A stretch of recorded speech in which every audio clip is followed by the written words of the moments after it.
Regardez sur Internet, tous ceux qui parlent politique sont des littéraires. Tous ceux qui parlent entrepreneuriat sont des scientifiques. Franklin Nyamsi, littéraire. Nathalie Nyam, littéraire. Valsero, littéraire. Ceux qui parlent entrepreneuriat, prenons seulement le cas de Claudel Noubissi.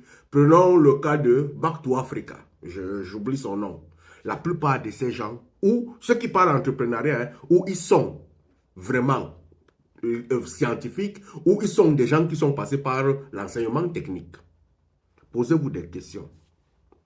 La politique apporte quoi à l'évolution d'un être humain? Si ce n'est le bavardage.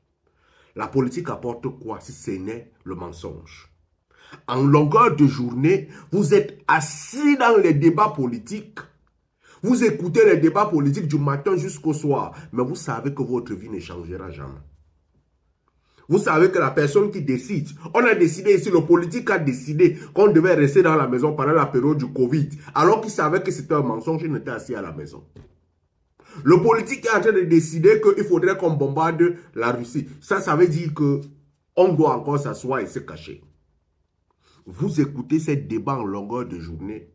Vous vous bagarrez tous les jours que Paul Biya quitte au pouvoir, tel président quitte au pouvoir. On change les présidents. Ça revient à la même chose. Et vous ne vous posez pas de questions sur votre propre vie.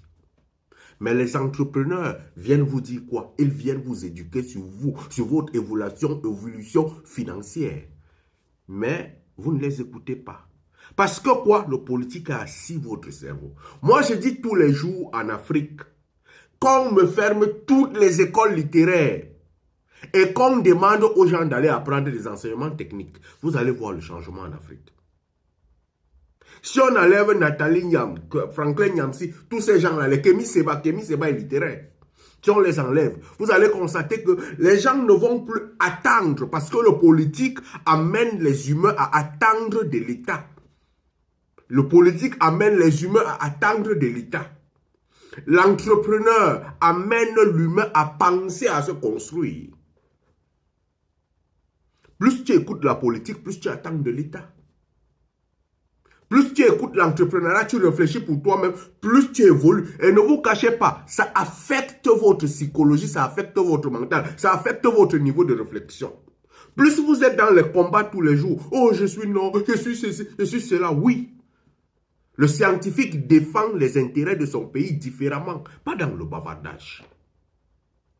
Et la meilleure façon de défendre, c'est en construisant des stratégies. C'est en jouant sur des valeurs économiques. Il n'y a aucune liberté d'un pays s'il n'y a pas la liberté économique. Ce qui veut dire qu'il faudrait asseoir, construire une économie solide et non le bavardage. Ce n'est pas dans les théories, ce n'est pas dans les théorèmes.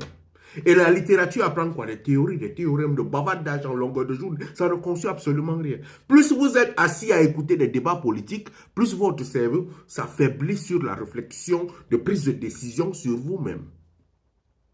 Changez de paradigme.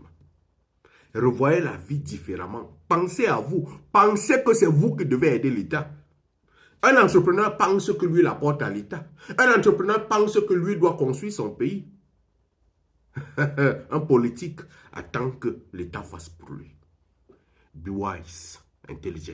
Allume ton cerveau, mon frère.